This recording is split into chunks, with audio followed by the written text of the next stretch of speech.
যে ফেব্রুয়ারিতে নির্বাচন হতে যাচ্ছে, প্রধান উপদেষ্টা নিজেও দেশের বাইরে মালয়েশিয়াতে একটা ইন্টারভিউ বললেন যে ফেব্রুয়ারিতে নির্বাচন হচ্ছে। তখন আপনার কাছে কেন মনে হচ্ছে যে আপনি নিশ্চিত হতে পারছেন না যে ফেব্রুয়ারিতে নির্বাচন হবে? এটার ব্যাপারে আপনি সন্দেহ প্রকাশ করছেন কেন? জি, আমি এটার উপরে একটা প্রশ্ন দিয়েছি গতকালকে। তো এটার কারণ যে মানুষের মনে নানা সন্দেহ, আমার নিজের মনেও সন্দেহ যে আসলে নির্বাচনটা আদৌ হবে কিনা। এই সন্দেহের কারণ কিন্তু ইউনূস সাহেব নিজেই সৃষ্টি করছেন, তার বিভিন্ন কন্ট্রাডিক্টরি বক্তব্যে এটা উঠে আসছে।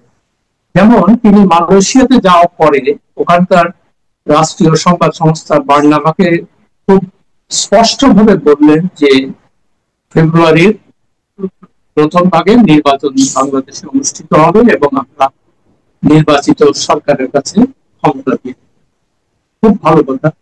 ঠিক সেই দিনই টিভি নিউজে একটা দেখলাম, উনি সিএনএ বলে আর কি, চ্যানেল নিউজ এশিয়া, এটা সিঙ্গাপুরের একটা টিভি চ্যানেল, তাদেরকে ঢাকায় বসে সাক্ষাৎকার দিচ্ছে এবং সেখানে তিনি বলছেন যে মূল সংস্কার বা মৌলিক সংস্কার গুলো না করে নির্বাচন অনুষ্ঠিত হলে সে নির্বাচন প্রশ্নবিদ্ধ হবে এবং আগের মতোই অবস্থা। তো আমার প্রশ্ন এটাই যে আপনার যদি সেই কথাই মনে হয় তাহলে আপনি এক এক জায়গায় এক এক কথা বলছেন কেন? এই যে বিতর্ক হচ্ছে, যে মানুষের মধ্যে সন্দেহ সৃষ্টি হচ্ছে, এটার কারণ তো ওনার বক্তব্যগুলো। এখন উনি মালয়েশিয়াতে যে খুব স্পষ্টভাবে বললেন যে লন্ডনে যে উনি তারেক রহমানের সঙ্গে বৈঠকের পরে তার দপ্তর থেকে এটাও বলা হলো যে আমরা ফেব্রুয়ারি থেকেই, যদিও উনি নানান রকমের শর্ত দিচ্ছিলেন তার মধ্যে, যা পরে যেহেতু উনি জাতির উদ্দেশ্যে ভাষণ দিয়ে বললেন যে মোটামুটি এখন তাহলে সেই দিকেই আগাচ্ছে। কিন্তু মানে সবচেয়ে ইন্ট্রিগিং ব্যাপার হলো উনি নিজেই আবার বলছেন যে এরকম অবস্থায় নির্বাচন দিলে আগের অবস্থায় ফেরত আসবে।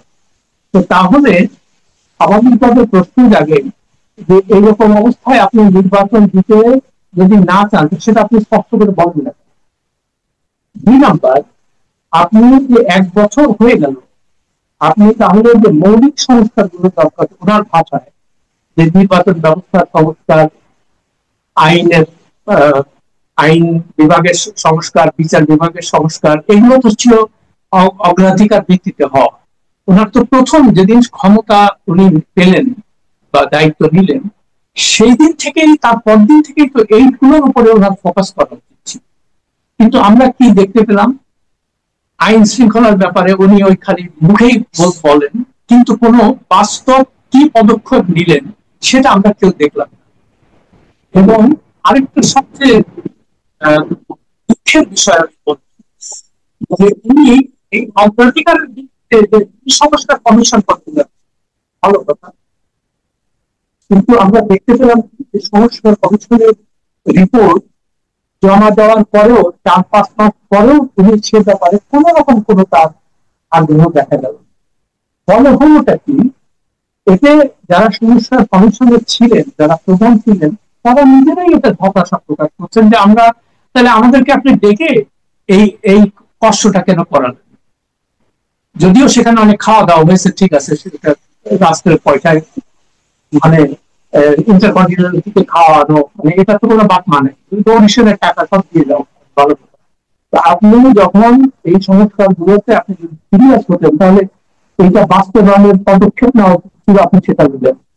আপনি না নিয়ে কি করলেন, যেটা কোনো অগ্রাধিকারের মধ্যে ছিল না যে ব্যাপারগুলো, যেমন চট্টগ্রাম বন্দর বিদেশিদের কাছে, এটা তো আমরা শুনিও নাই কোনো।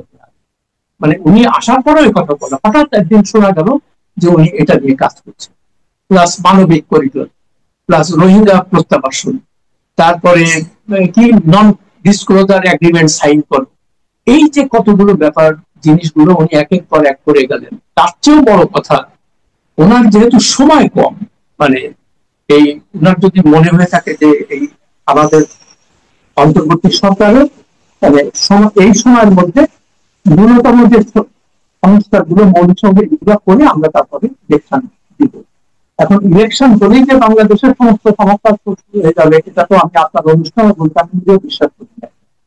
আবার ওই একই রকম ব্যাপার। তো তাহলে আপনি এগুলো না করে আপনি সময় ব্যয় করলেন কিসে? আপনি খালি বিদেশে যান, একের পর এক বিদেশ সফর। চিন্তা করা যায় যে 10 মাসে 11 বার বিদেশে গেছেন। এই মালয়েশিয়াটা ধরি নাই, এটা নিয়ে তো 12টা হলো। তো আপনি যদি সত্যিকার অর্থে আপনার উদ্দেশ্য ভালো হতো যে না, আমি কোনো দিকে কোনো সময় ব্যয় করব না, আমি জাতি আমাকে এত বড় একটা সুযোগ দিয়েছে দেশের জন্য কিছু করার, ফলে আমি কোনো দিকে কোনো সময় ব্যয় না করে আমি পুরো সময়টা এই জিনিসগুলোতে যাতে ভালোভাবে সম্পন্ন হয় সেটা আমি দেখব।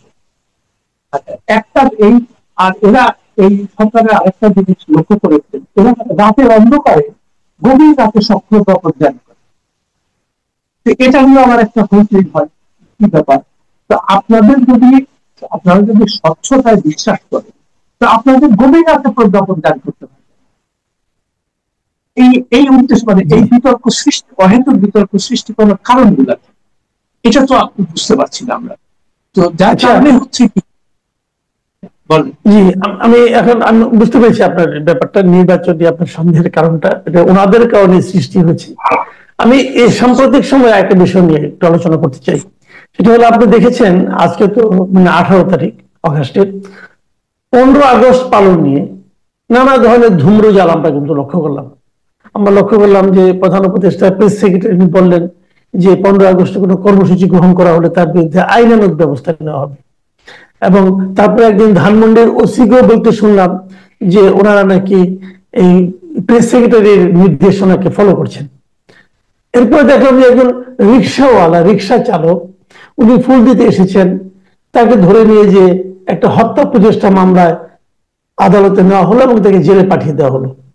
পরে আবার দেখলাম যে সরকার সেই ওসিকে জিজ্ঞাসা করলো যে তুমি কিভাবে ওর বিরুদ্ধে তদন্ত করলা, এটা আমাদেরকে ব্যাখ্যা দাও।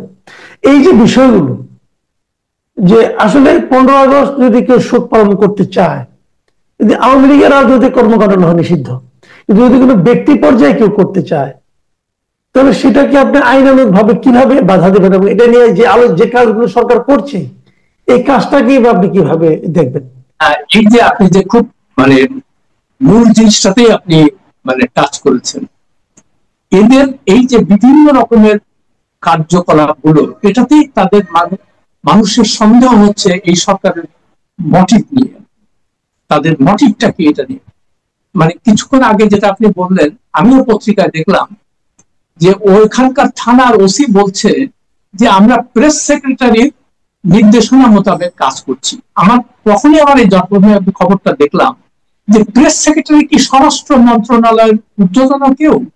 মানে তার সঙ্গে এটার কি সম্পর্ক আমি ঠিক বুঝতে পারলাম। তার মানে দেখেন, সেখানে একটা স্বরাষ্ট্র উপদেষ্টা আছে, স্বরাষ্ট্র সচিব আছে, পুলিশের আইজি আছে, ডিএমপি কমিশনার আছে।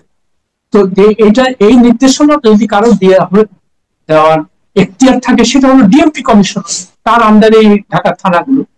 তো সেখানে সে মানে প্রেস সেক্রেটারির নাম কেন করবে? তো তার মানে কি মনে হচ্ছে যে একটা সরকারের মধ্যে বিভিন্ন রকম সরকার আছে এবং কে যে কখন কি কাজ করছে এই কোঅর্ডিনেশন তাদের মধ্যে নাই, দেখেই এই হযবরল অবস্থা।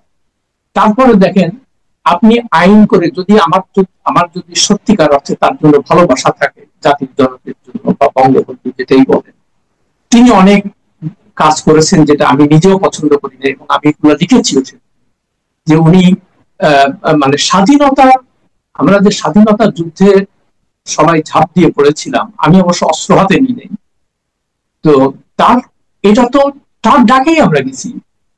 এটা তো অস্বীকার করে, এটা তো আমাদের ইতিহাস পড়তে হবে না, আমি তো সাক্ষী এগুলো।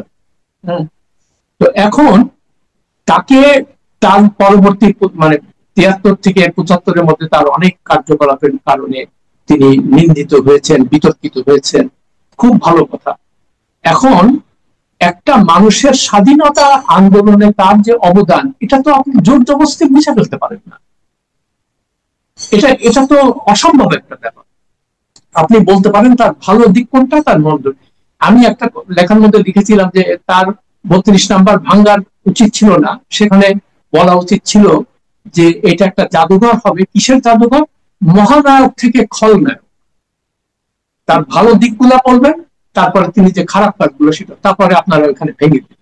হ্যাঁ, তো ভেঙে দেওয়ার অর্থ তো এই না যে তার মন, মানে মানুষের মন থেকে উনি মুছে গেছেন।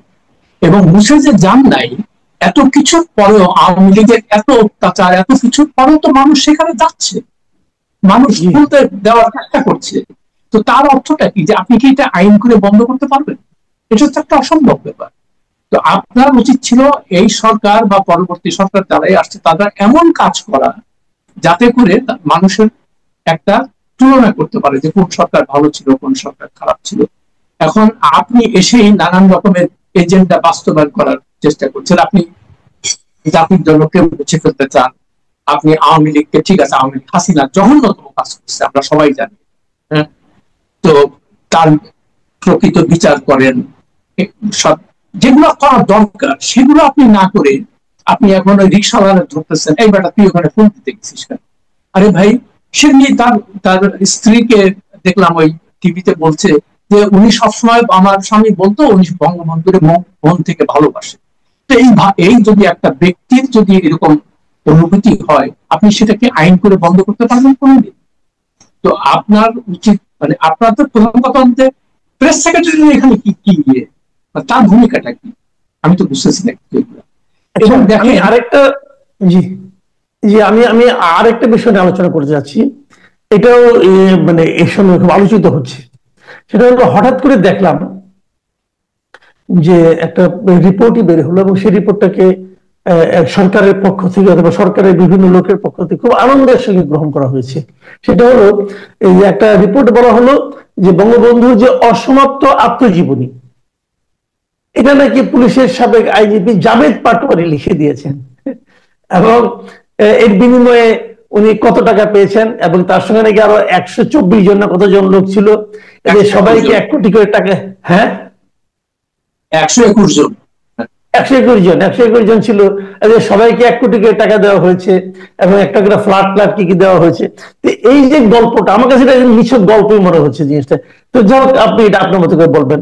তো এই যে জিনিসটা, এটাকে আপনি আসলে কিভাবে দেখছেন? না মানে, এটা আমি খালি একটাই জিনিস বলবো যে সাংবাদিকতা যে কত নিচে নেমেছে, সাংবাদিকতার মধ্যে যে পেশাগত কোনো ব্যাপার নাই, এটাই বোঝা যাচ্ছে। হ্যাঁ, এরাও এখন হয়তো তার মালিক পক্ষ চাচ্ছে যে এই সরকারকে খুশি করতে, যেহেতু উনি একটু বেকায়দায় ছিলেন, হাসিনার সরকার বারবার কবিতা পড়ছেন যে তার তো জেলে থাকার কথা ছিল। তো এখন যা বোঝা যাচ্ছে, এই ধরনের লোকজন তারা চিন্তা করলো যে এদেরকে খুশি করার জন্য আমাদের যে কোনো কাজ করতে হবে। তো কাজ করতে যে মানে লেজে গবরে অবস্থা করে ফেলে, হাস্যকর একটা ব্যাপার করে। আর প্রথম কথা হলো যে চ্যানেল 24 এর যে নিউজটা আমিও দেখলাম, মানে প্রথম কথা হলো যে একটা আত্মজীবনী অন্যজন কিভাবে লেখে, সেটা বায়োগ্রাফি হতে পারে, সেটা অটোবায়োগ্রাফি হতে পারে। জাভেদ পাটোয়ারি বায়োগ্রাফি লিখতে পারে, কিন্তু জি, অটোবায়োগ্রাফি সে কি করে লিখবে?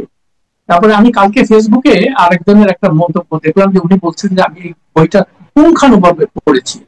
সে কিন্তু জি, শেখ মুজিব বা বঙ্গবন্ধু কোনো ভক্ত না, কিন্তু সে জি, বলছে যে বইটা পড়ার পরে আমার মনে হয়েছে যে এটা কোনো দ্বিতীয় ব্যক্তির পক্ষে লেখা সম্ভব না।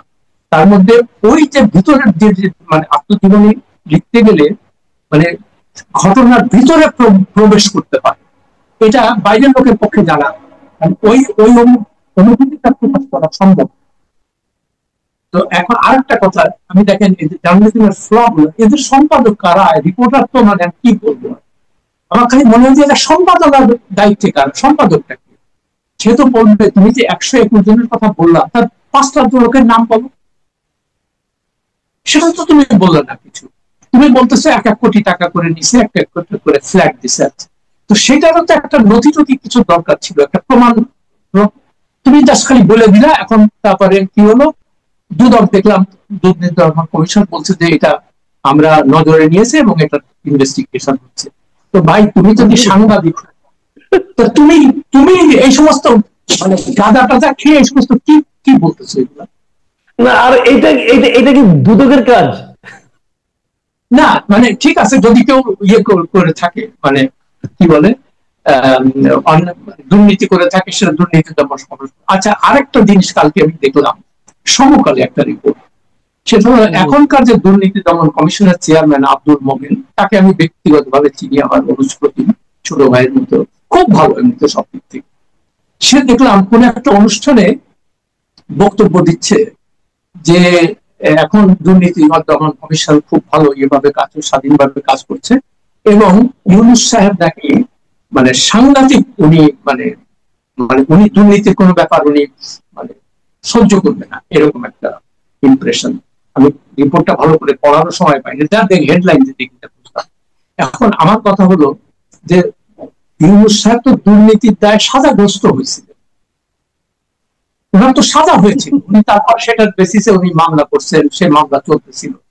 এখন আপনি বলতে পারেন বা অনেকে বলতে পারেন এটা তো হাসিনা মামলা করা, হ্যাঁ ঠিক, কথা সত্য, হাসিনা খুবই প্রতিহিংসামূলক এটা ছিল। তো আমার কথা হচ্ছে একটাই, যে আপনি যদি নির্দোষ হবেন তাহলে সেটা তো কোর্ট আপনাকে খালাস দেবে। তো আপনি কোর্টের মাধ্যমে না, যে আপনি নিজের মামলাটা কেন এক্সিকিউটিভ অর্ডারে প্রত্যাহার করবেন, এটা কেন করলেন আপনি প্রথম? তাহলে আপনার বিরুদ্ধে যে সাজা ছিল, কি আপনি কি ভয় পেয়েছেন যে আসলে ওটা সাজাটা ঠিক ছিল? নাহলে আপনি এটা করতে যাবেন? আপনি যদি আইনের শাসনে বিশ্বাস করেন, বিচার বিভাগের স্বাধীনতায় বিশ্বাস করেন, আপনার তো বলা উচিত ছিল যে না, আগের কোর্ট কি করেছে আমার দেখা, আমি এটা কোনোভাবে এটাতে ইন্টারফেয়ার করবো না, গভর্নমেন্ট কোনো ইন্টারভেন করবে না কোনোভাবে, বিচার বিভাগ সম্পূর্ণভাবে স্বাধীন এবং তারা যে রায় দেবে সেটা আমি মাথা। আপনি তো সেই কথা বললেন। তো আপনি যে আসছিলেন এখানে মৌলিক সংস্কার, তো বিচার বিভাগের স্বাধীনতা তো মৌলিক সংস্কার, আইনের শাসন মৌলিক সংস্কার। আপনি হামিম গ্রুপের চ্যানেল 24 এর মালিক, সে এত বড় জঘন্যগুলো কাজ করছে, মানে আগে স্বৈরাচারী সরকারের দোষর ছিল, আপনি তাকে কোনো আইনের আওতায় আনলেন? আপনি বসুন্ধরার মালিকরা দিনের পর দিন খুন, মানে কি বলে, ধর্ষণ, জমি দখল, অর্থ পাচার, ব্যাংক লুট, এগুলো সবকিছু তারা দিব্যি তাদের বিরুদ্ধে মামলা আছে। হ্যাঁ, এখন আপনি যদি বলেন যে আমি আইনের শাসনে বিশ্বাস করি, তাহলে আইনকে আপনি সিলেক্টিভলি এনফোর্স করছেন না, আপনি একজনকে জেলে দিচ্ছেন আর একজনকে ছেড়ে দিচ্ছেন, এটা কেমন কথা? তো মানুষের মনে এই সরকার সম্পর্কে যে নানান রকমের সন্দেহ দেখা দিচ্ছে বা প্রশ্ন দেখা দিচ্ছে, এই সব কারণে